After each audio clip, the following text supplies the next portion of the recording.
talk some USC football. We got Pete Garrison on the line. He's a producer at Fox Sports, specifically the Yogi Roth podcast. Pete will be covering specifically the UCLA game against San Diego State out at the Rose Bowl tomorrow. Peter, how you doing? Good, Mark. Thanks for having me. Good to be back with you. Absolutely. So we had Peter on several months ago during the off season, did a great breakdown on USC football. So I've been chasing him ever since. But Pete, you've been busy. Yeah, finally graduated college, and as you mentioned, working at Fox Sports and the production department. And then I worked for Yogi Roth, who's a Pac-12 Networks broadcaster. We run the Yogi Roth Show. We got some great guests. We just did a full Pac-12 preview where Yogi went around the entire conference and talked to coaches, interviewed them. So check out the podcast, Yogi Roth Show, on iTunes, Spotify, wherever you guys listen to your podcast. He's got some really good stuff. He used to coach under Pete Carroll at USC, actually, so he knows what he's talking about.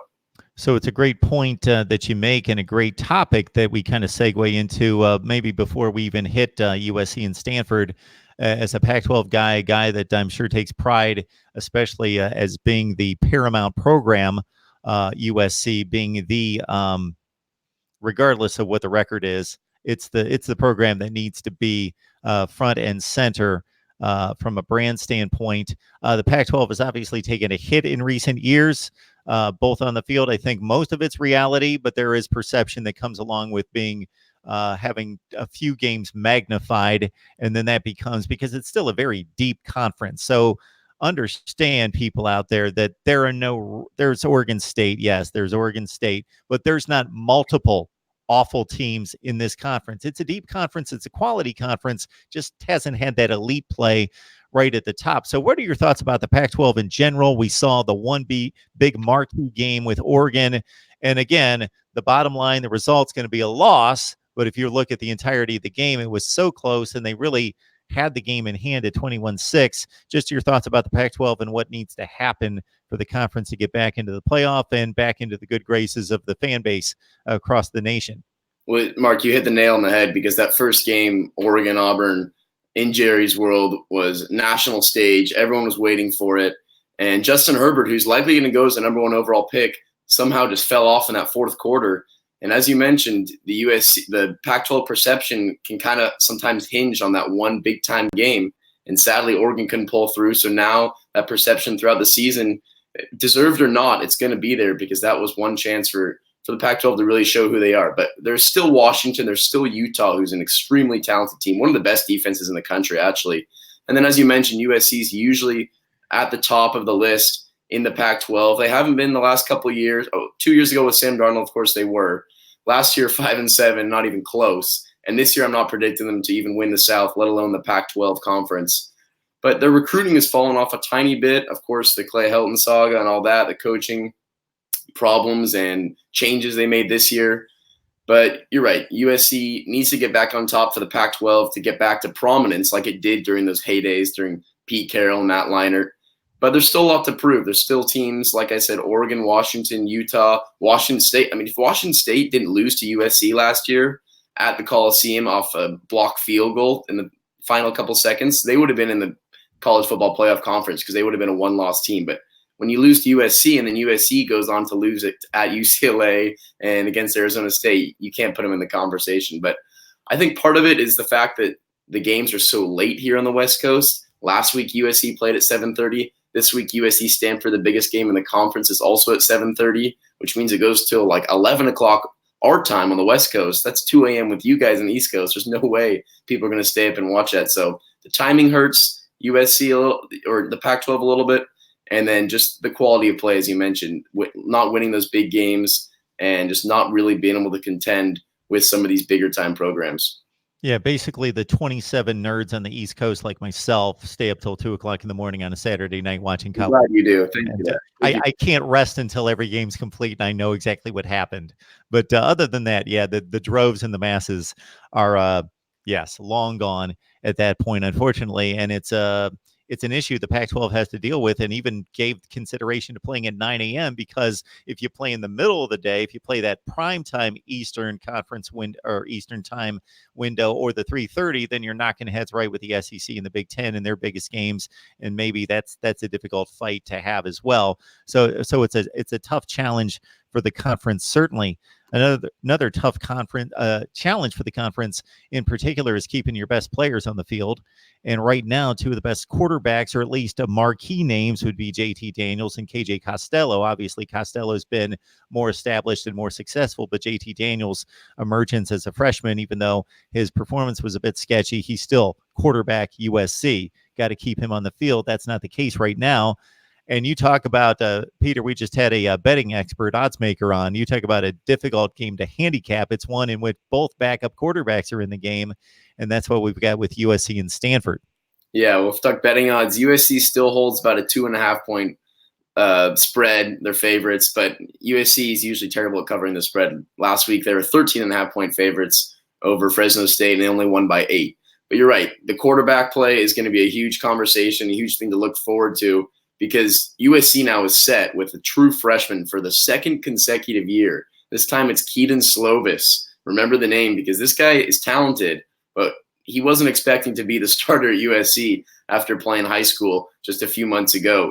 He did transfer to USC a semester early. He came out last spring, so he did get a full spring ball in, got the full fall camp in, and he seriously won the backup QB position. He beat out the likes of Jack Sears, who, by the way, is also entering the transfer portal, and he's looking for an opportunity to play somewhere else after being listed as the 4th string QB at USC, which kind of surprised me because he had a great start against Arizona State in a game that JT Daniels missed last year. But Sears will likely be gone, so Matt Fink is the backup now. And Slovis, he had some growing pains in that first outing against Fresno State. He threw an ill-advised interception. He did go 6 of 8 for 57 yards, so he was efficient other than that interception. But he's kind of more of a game manager out there, and a couple of handoffs he fumbled. He looked a little rushed in the pocket. So at least he will have a full week of practice knowing he's going to be the starter. But it's going to be tough for him. And then we can talk about the Stanford side. KJ Costello, as you mentioned, established quarterback.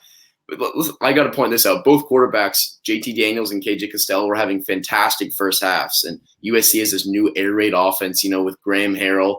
And it was working. They weren't going for bombs or anything, but they were getting a little pitch and catch, 10-yard to Tyler Vaughn. Stephen Carr came out of the backfield and was a beast. And in the first half, JT Daniels had 215 yards, throwing over 70% completion. And it looked like this USC offense was going to take off. And now it's a totally different game. I'm expecting to see more run game. Stephen Carr and Vavai Malapei had fantastic opening season starts. Malapei went for 134 yards and a touchdown. Stephen Carr is a shifty back, and he actually had created the most missed tackles in the country in that win against Fresno State. So they're gonna have to rely on these two young backs. And then I have the USC wide receiver core as one of the best in the country, definitely one of the best in the Pac-12.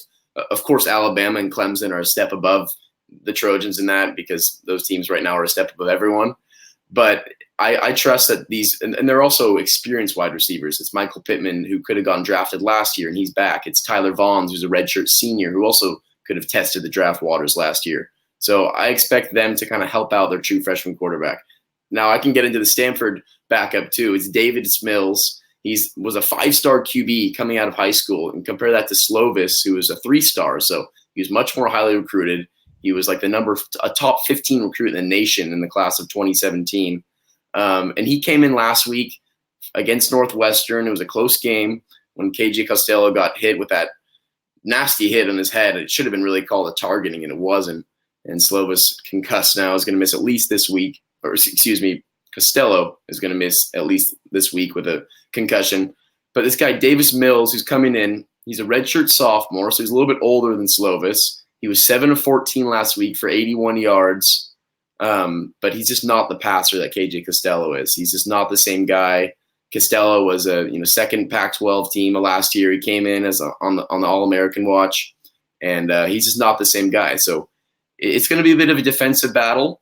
USC's defense got gashed a little bit last week versus Fresno State. They didn't look like they were all there. They're experienced, especially in the secondary, but they showed some positive signs in the secondary, especially Elijah Griffin and sophomore safety Isaiah Palomau, who's related to Troy Polamalu, who had that big interception to kind of seal it for USC.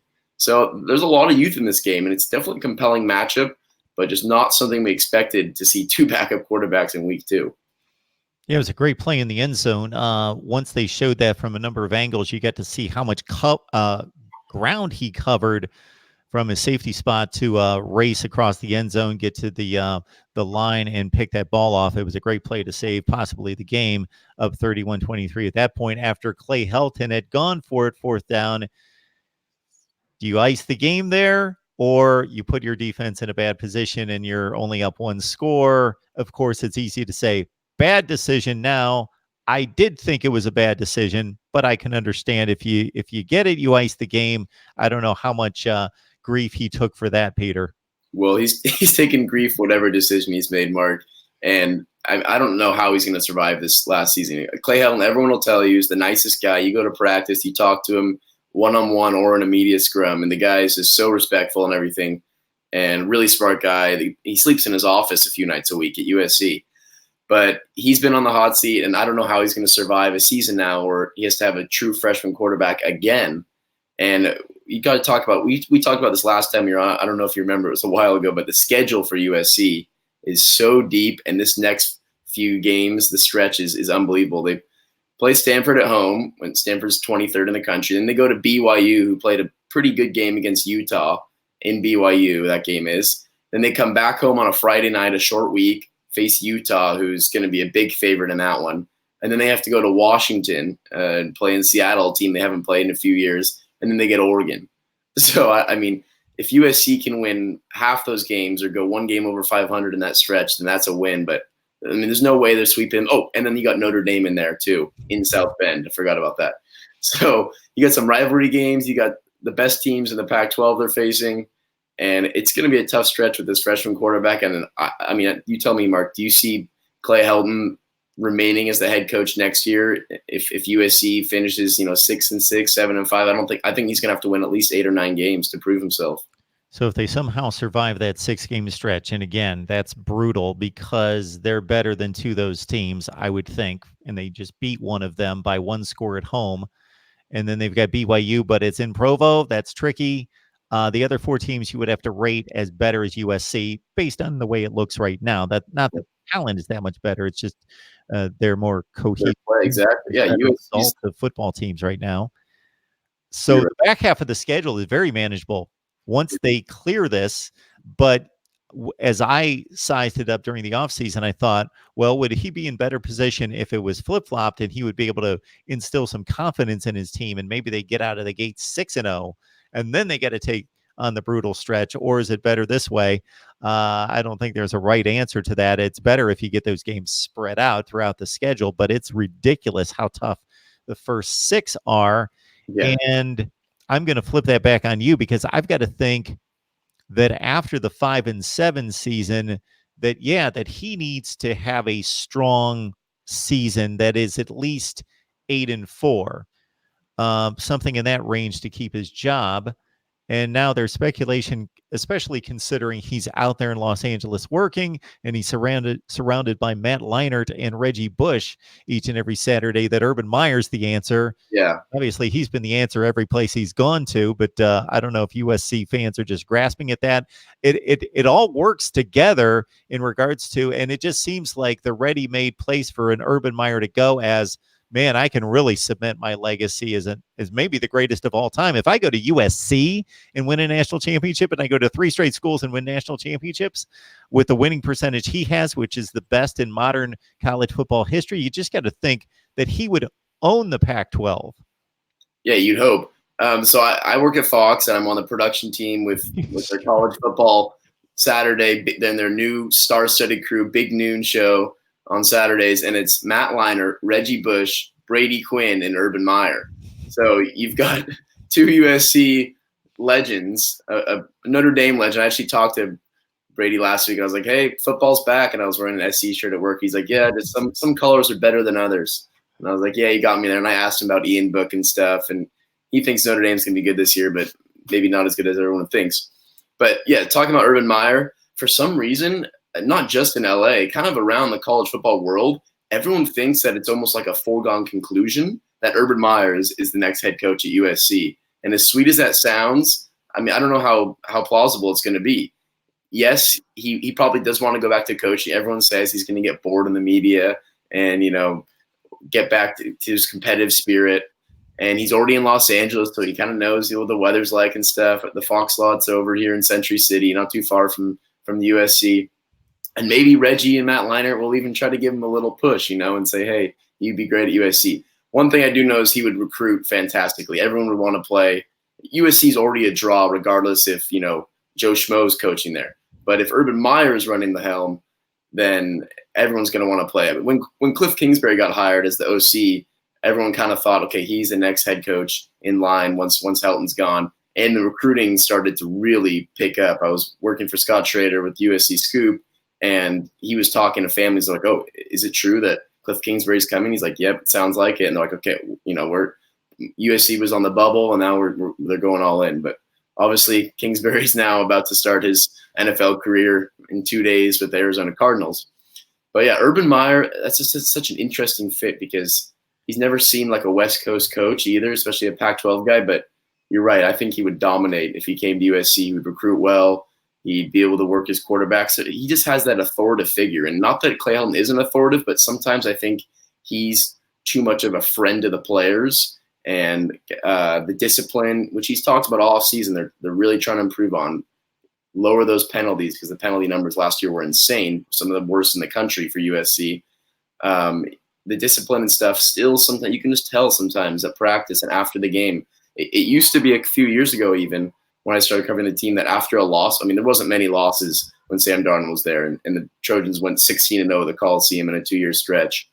But for some reason now after games, you get this feeling where the players are kind of relieved, even after a loss, like, oh, it's over now. We can, kind of chill, and we still play at SC, and it's still all good. And there's not sometimes the competitive fire. You can't speak for all 80-plus guys on the roster, but a couple of them, sometimes the starters are sometimes not as in tune, and they don't have that chip on their shoulder that you'd hope they have after a tough loss or after a big matchup. Let's see, we got a question here, looks like from Uncle Lou. Oh, we got all sorts of questions on the line. Peter, you can take whatever you want. Yeah, Helton can't survive because true freshman QB again. I think he's got a point there. That's what I said. Meanwhile, middle of the road, SEC team just be the best team in the Pac-12 with a freshman QB. Yeah, that's not going to help the Pac-12's standings and stuff. And yeah, I admit it. I'm a Pac-12 guy. I work for Yogi Roth, who's a Pac-12 network broadcaster. Tomorrow, I'm going to UCLA, San Diego State in the afternoon at the Rose Bowl, and straight over to the Coliseum at night for USC Stanford. But right now, the Pac-12 is not as strong as we had hoped. The top three are decent, but no one's comparing them to an SEC or even the top teams in the Big 12. I think the other thing that needs to be considered, and this is not something that the typical fan does because the result, whether it's 42-0 or what was that game, 27-21, final play of the game, is that although Oregon got it back and Herbert threw the ball through the end zone, you got to give the guy a chance in the end zone if you're a future NFL quarterback and maybe the number one pick. But, at the same time, I also put into context, how was the game played? Was it competitive? And the issue with the Washington loss to Auburn last year was, okay, Auburn was a top 10 team at the time. Washington turned out to be the eventual Pac-12 champion. Well, Auburn then went 3-5 in the SEC. So the game was extremely competitive, went down to the wire, much like this one. So if Auburn goes on and has some crazy year in the SEC and goes 11-1, then I think actually for smart people, that's to Oregon's credit. But if Auburn goes 7-5 and they're really not that good and they're a fifth or sixth best team in the SEC and Oregon actually wins the Pac-12, then that doesn't look good for the Pac-12. Right. And it's unfortunate that it's one game. Washington doesn't play anyone. They play BYU. That's their biggest game. So you shouldn't have what's been the best program in the Pac-12 over the last 3 to 4 years playing BYU as their biggest game. Of course, Stanford, USC both played Notre Dame. And unfortunately, there's just a few games to put on that non-conference resume, and you got to win those games, especially if you're the Pac-12 and you're kind of playing from behind the sticks from a perception standpoint. Yeah, and that was a good point. You said Washington really doesn't have a non-conference matchup. That's completely correct. I mean, they play Washington State and Oregon and Stanford, who are all top 25 teams, but it's the same story with Utah as well. I was looking at their schedule, and they just don't have really any tough out of conference games that they can really prove themselves to show that, yes, the Pac-12 can compete with these other Power 5 conferences. So they're just going to have to beat up on each other in the conference, and you're going to have a team like Utah or UW or the Ducks to prevail. And it's not a great time right now for the Pac-12 competitiveness compared to those countries. And I know we're going to hear it here on the West Coast, and people are going to say, "Oh, East Coast bias," but there's reason. And these teams need to play better. They need to recruit better. I think the coaches in the Pac-12 are just up there with anyone else. I mean, David Shaw is, I think, one of the smartest coaches in college football. Peterson at UW's fantastic coach. Mario Cristobal is great. Chip Kelly used to be great, but for some reason he can't get anything going with UCLA. They looked dismal last week against Cincinnati. Their offense just was one-dimensional. Dorian Thompson-Robins, one of the most athletic quarterbacks in college football, and he just can't manage a game. He fumbles it. He throws picks. He doesn't know when to hit his receivers on the right time. So they've got a lot of stuff to figure out. They're still obviously in rebuilding mode. And then USC should be, always in the conversation for top 15, top 20 team, top 10 team in the country. And that's just not the story these last couple of years. And with a freshman quarterback, I don't see them jumping in the top 15, top 20 this year either. So on the subject of Helton, and we started to go this direction, Peter, are you thinking 8 or 9 wins is going to be a must for him to keep his job? Yeah. I mean, honestly, if he gets 8 wins at this point, that's pretty impressive. If you have another true freshman quarterback who was not planning the whole season to be the guy under center against all these big games, I mean, he's got to be rattled. He looked rattled when he first came out there in that second half when JT Daniels got hurt, and that's against Fresno State at home, where USC already played their fall game at and stuff in the Coliseum. But when he's on the road in South Bend, when it's going to be 100,000 people yelling and screaming at him, when he goes up to Seattle, when he goes to Oregon where it gets loud, it's going to be tough. So I think that Clay Helton needs to win at least 8 games. 9 would honestly be a victory, and it would probably put USC either into the Pac-12 championship or right there neck and neck with Utah, because the South is definitely somewhat weak. It's Arizona State, it's Arizona, it's Colorado and UCLA, which I think should all be wins, as we mentioned, in the back half of the schedule for the Trojans. But yeah, Clay Helton, he's going to have to win at least 8 games, preferably 9. And even if he wins 8, it might be time, because last year they were calling for his head. They were flying banners over the Coliseum. USC alumni paid for this to say, fire Lynn Swann, fired Clay Helton. That was against Notre Dame in the final game of the year. So if they were saying that last year, and I doubt USC is going to go to a big New Year's Six bowl game this year or anything of that sort. So even if they get to the Pac-12 championship, that'd be a win. If they don't do those things, then he's going to be gone. MarkRogersTV, the voice of college football. So you get my predictions if you grab the link in the description section below, which my disclaimer there is it may not be there right now during the live stream. For some reason, it doesn't default to that description. But if you go to any of the videos, and then I will post it here once this video posts to the website and to the YouTube channel, grab the link. You join the voice of college football community. You get all my predictions. And I don't take necessarily the best tack toward a high percentage, because I predict every top 25 game plus every other game I consider relevant. So that was 16-11 against the spread, 59%. That will make you some money last week. So you get my week 2 predictions. Also at betnow.eu, we've got that link down below as well with the hashtag #SamStrong. So it goes to a good cause. A lot of YouTubers are on board in conjunction with St. Jude's Hospital and also betnow.eu. So you grab my predictions, you go to betnow.eu, you get 100% added to your account. So if you throw in $100, you get $200. You're playing in front of the chains, and you use the promo code MRTVCFB. Got Peter Garrison on the line, a Fox Sports producer, working the UCLA Cincinnati or the UCLA San Diego State game this weekend, talking some USC football as the Trojans hobbled. And this is the worst news Clay Helton could have imagined coming off 5-7, that he loses his quarterback in game 1, has to take on the Stanford Cardinal, working with their backup quarterback as well. Pete, you made a great point a few minutes ago, and I don't want it to go unnoticed in talking about the air raid offense. So my thought is you lose your starting quarterback, and this is a quarterback-driven offense, spacing people out, tempo, get the ball out, throw it a ton of times. You can't change the offense, but what you can do is obviously rely more on the running backs as receivers. You can also rely on this great wide receiver core, and maybe you're not stretching the field, making tough throws for the quarterback, but you're keeping them close. A lot of slip screens, a lot of quick get it out of their hand. So you're not making the quarterback Slovis make difficult decisions downfield and tough throws where he has to anticipate windows and do all those things, but you get it out of his hands and make the wide receivers more like runners after the catch, and they use their talent in space where they're making the plays.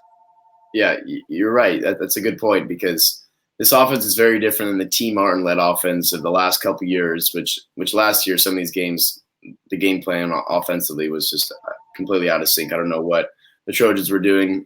Clay Helton took over play calling duties for T. Martin late in the year, and then, of course, T. Martin got fired at the end of the year. But Graham Harrell, this new air raid offense, it's kind of, like a Mike Leach type of offense, which has obviously been successful in college football. But you also had some good points. You can pass catch with your running backs too. So Stephen Carr, who's always been known as a pass catcher, he just hasn't been able to stay healthy in his first 2 seasons at USC. He had 6 catches for 60 yards last week. He also averaged 9 yards a carry on the ground. So he's kind of a dual threat guy. He's extremely fast. And then you mentioned their wide receiver core, I think, is the strongest in the Pac-12 and a top 10 in the country. Michael Pittman can go for that jump ball. He can elevate. He's a 6'4" receiver. He's physical. You've got Tyler Vaughns, who's a little bit smaller but quicker and great, on slant routes and still got some wheels. And then Amon-Ra St. Brown, who was JT Daniels' favorite target out of high school. As we all know, they both played at Mater Dei here in Southern California.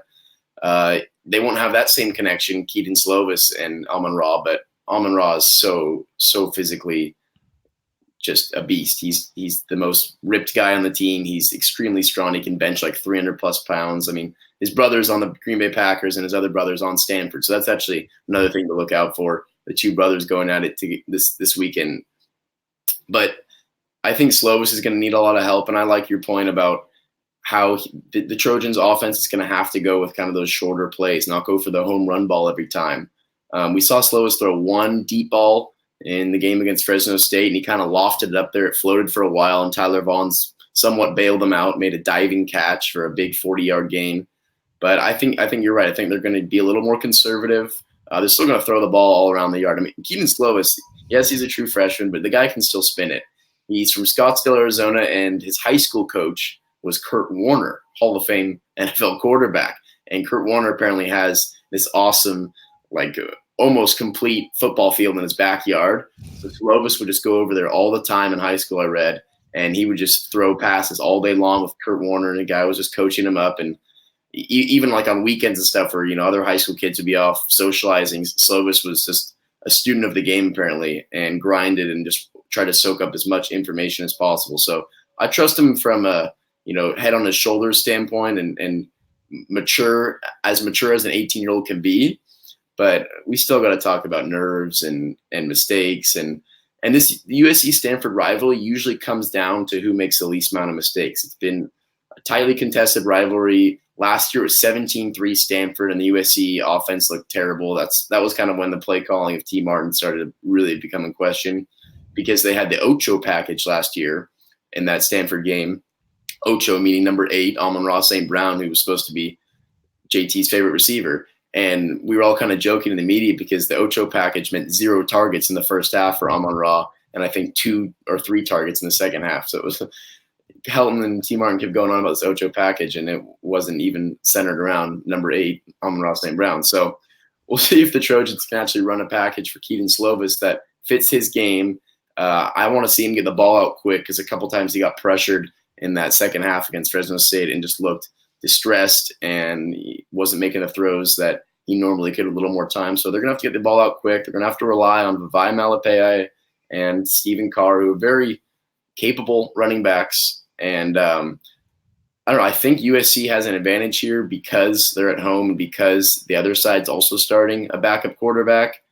And there's some key injuries on the offensive line for Stanford, namely Walker Little, who's an All-American tackle. He's going to be out in this one. And other than the quarterback, USC is pretty much 100% healthy. And their defense was here and there in that first game. They had some standout plays. Drake Jackson, this freshman, number 99 on the D-line, is just fun to watch. I mean, he just wasn't even a question he was going to start from day one as a freshman. Then you've got him with the senior Christian Rector on the other side. So those guys can be game wreckers. And you've got young secondary with Talanoa Hufanga and Isaiah Polamau, who made that big interception. But I think it's going to be a close one. I think it could go either way. And as I mentioned, this rivalry sometimes is who makes the least amount of mistakes. And, you don't want your quarterbacks just being game managers. You want them to push the envelope a little bit, but they can't throw any ill-advised interceptions or fumble routine elementary handoffs like they did last week. Yeah, the Drake Jackson comparison has been made to Leonard Williams, who, of course, was a top 5 pick in the NFL draft. And so that's how highly regarded he is and his potential of being a superstar breakout player for USC up front. So it could be one of those games, like you mentioned, 17-3, 20 total points last year. I know with this quarterback situation being what it is, I heard the over-under like high 40s, near 50, and then 43 with the quarterback news and understanding where these offenses are right now and missing probably the second best quarterback in the Pac-12 if you're Stanford, that it could be another rock fight. But Clay Helton doesn't care if it's 6-3, just as long as he's got the higher number on his side because of his situation. Certainly, you address the defense for people that missed the Fresno State game because, as you mentioned, there's only some of us that'll stay up that late in the Eastern time zone, but may stretch it the bedtime this week because it is Stanford Pac-12 game. And the winner of this game puts himself at least in a position to continue to survive in the conference race. Who are some of those USC players that you named several, but anybody else out there that we might want to look out for? Yeah, well, I'll start with the defense. I mentioned Drake Jackson. To give him some stats, he had a sack. He had another tackle for loss. He had 2 QB knockdowns where he got in there.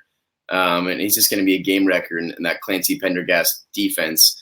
John Houston Jr. is really one of the lone seniors on this USC defense, and he's really a leader. Of course, we had Cam Smith at USC for 3-4 years, and he was a big-time leader, big-time tackler, always was in double-digit tackles. Well, John Houston Jr. last week, 13 tackles versus Fresno State, so he's obviously making his presence felt.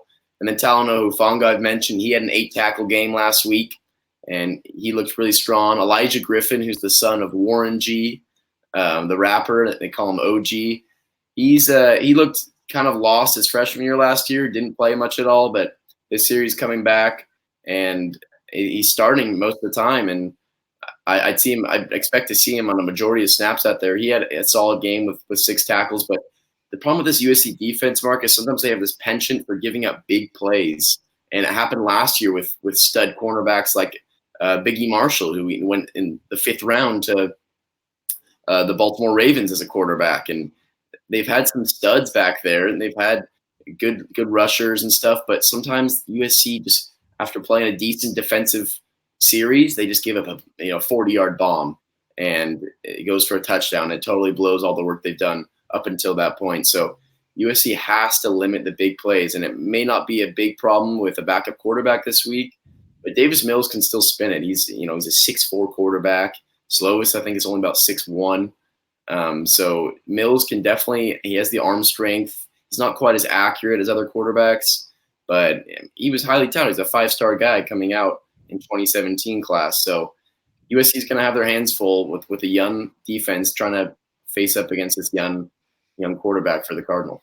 Hey, Peter, back to the Pac-12 narrative. Our guy AB on the live chat right here mentions that, so his question is the Coliseum going to be full on Saturday? I'm going to broaden the topic out to, that's what we see. If you're in Big Ten country, if you're in the SEC, then you're used to the rear ends are in the seats regardless of the game, unless you're at Rutgers or Illinois or Vanderbilt. Other than that, the rest of the 90% of the conference in those 2 leagues, because right now they own college football, in terms of money, attendance, TV ratings, the whole deal. That you so the argument can go in either direction depending on who you're defending. If you're in the Big Ten or the SEC, you say, don't they care about football? We fill every stadium. The stadiums are full. We get the best TV ratings, et cetera, et cetera. If you're somewhere like LA, you say, well, we love our football, but we got other things to do. We got celebrities on every corner. We got 18 professional sports teams. We got great weather. We got things to do. And if the team's not going to be great, then we're not going to show up. So how many people can we expect at the game? And that's, again, a perception. When it even goes through my mind when I got USC and Fresno State up there. The comment on the USC side or the Pac-12 side would be it's Fresno State, and we haven't shown that we're very good. My side is, even if Ohio State or Michigan's having a down year, if they're playing Fresno State, there's not a seat unsold in the house. So just that Pac-12 perception that we've got other things to do. Yeah, you're right. With Pac-12 LA is the big story. Just like you said, people always say, well, there's so much going on, which is true. There's clubs, there's concerts, the Hollywood Bowl, there's other professional sports team. LAFC is even getting traction, and their LAFC stadium's right next to the Coliseum in Exposition Park. And then you got this new Inglewood Stadium that's being built. Clippers are all hot now, moving down there. So yeah, LA is a great place to be right now in the sports world. But as far as attendance on Saturday, the Fresno State game wasn't great, but you can't expect too much for that team. And coming off a rough season, some people were extremely disappointed that Clay Helton came back, and they're kind of, I don't know if they're boycotting the team, but some people are not going to go to the games and spend $50 on a ticket or whatever. But against Stanford, in the past, it's been at home a pretty big crowd. When it was Sam Darnold 2 years ago, and USC actually handled Stanford really easily, and that was that Bryce Love Heisman run season a couple of years ago, where Stanford was a top team, and then actually the two teams met back in the Pac-12 championship game up at Levi Stadium, and that was a much closer game. But at the Coliseum, USC's won, I think, their last 3 matchups with Stanford. And I think people, I don't know, maybe people are excited to see Keaton Slovis. I've talked to some USC fans and alumni that weren't sold on JT Daniels. I mean, I was, because he's got the arm strength and he's an extremely grounded guy, very mature.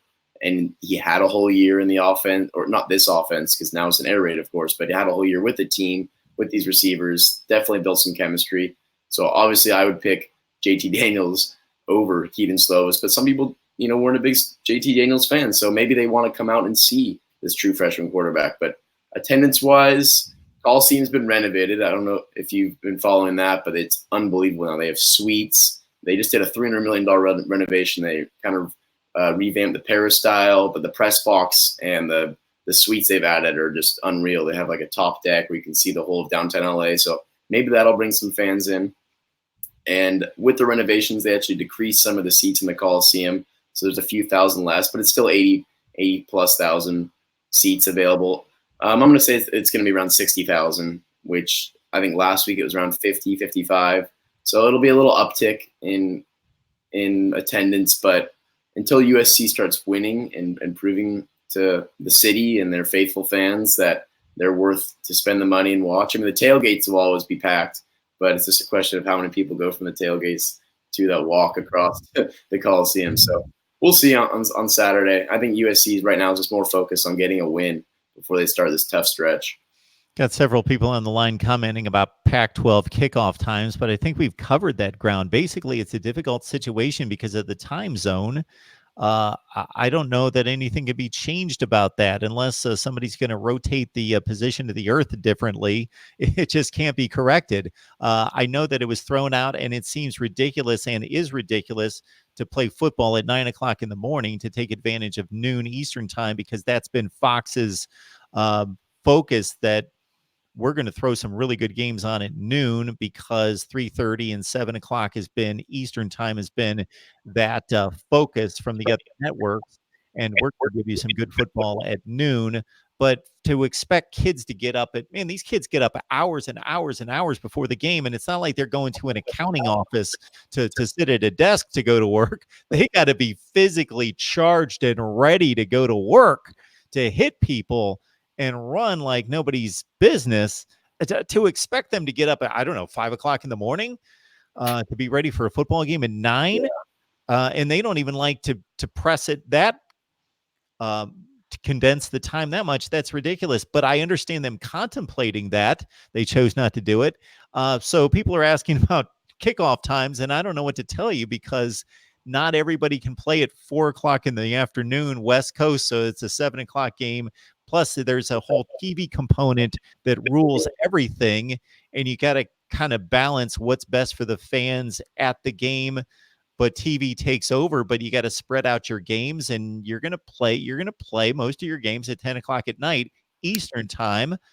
That's just the way it is. Or you're going to play 12:30 local times to have it hit that 3:30 kickoff window, whether it be on ABC/ESPN or that Fox 4 o'clock window Eastern time.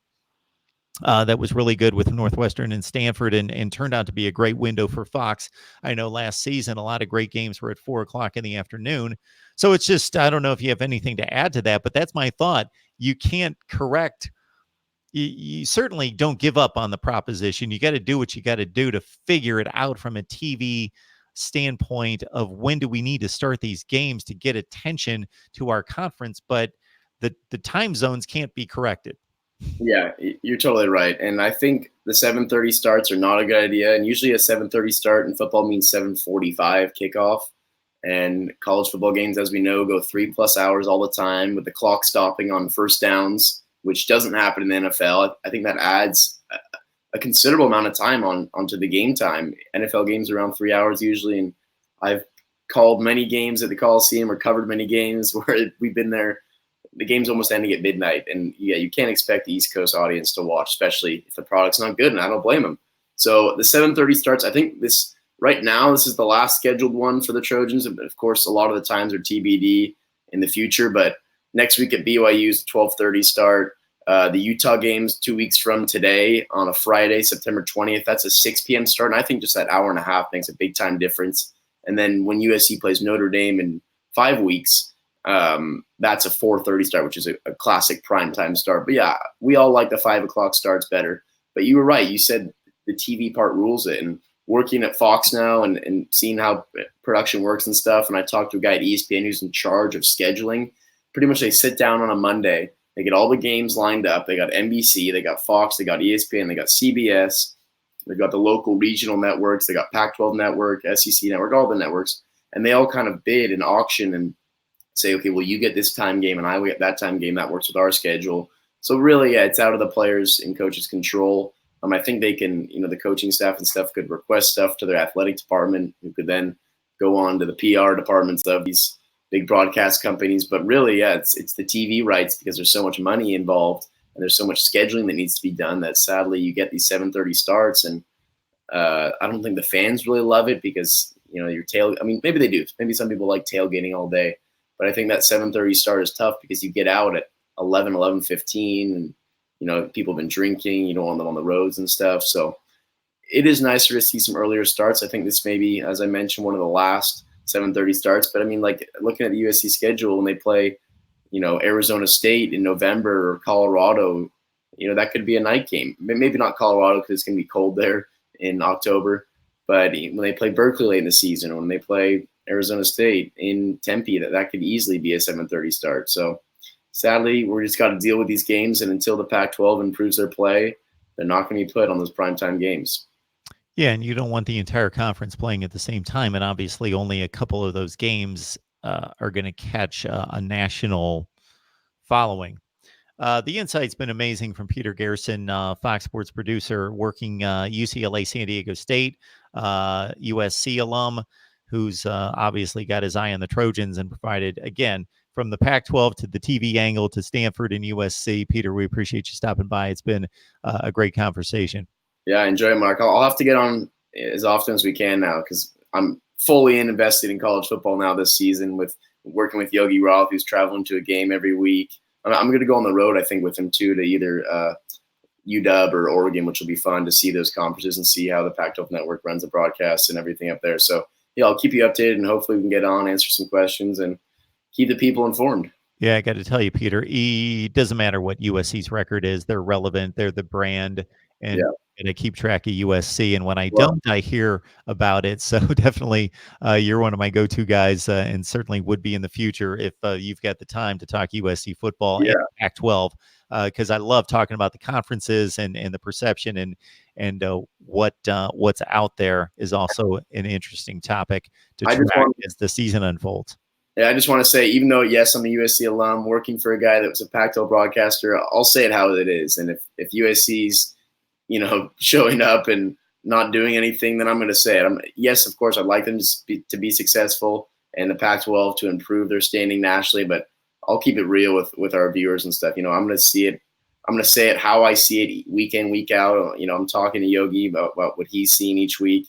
And we're just going to describe it as it is. Hopefully the Pac-12 can pick up its play, but if they don't, then we'll talk about that, and we'll talk about other conferences just totally outworking the Pac-12. But All right. Well, Peter, being in the industry for the last 29 years and 18, the last at the network level, I say this understanding the context. Enjoy the game. I know that you're going to be grinding, but enjoy the game yeah, on Saturday. it's enjoyable. That's why we work in this business, right, Mark? Absolutely. We'll see you next time, man. All right. Thank you. All right, Peter. Good stuff.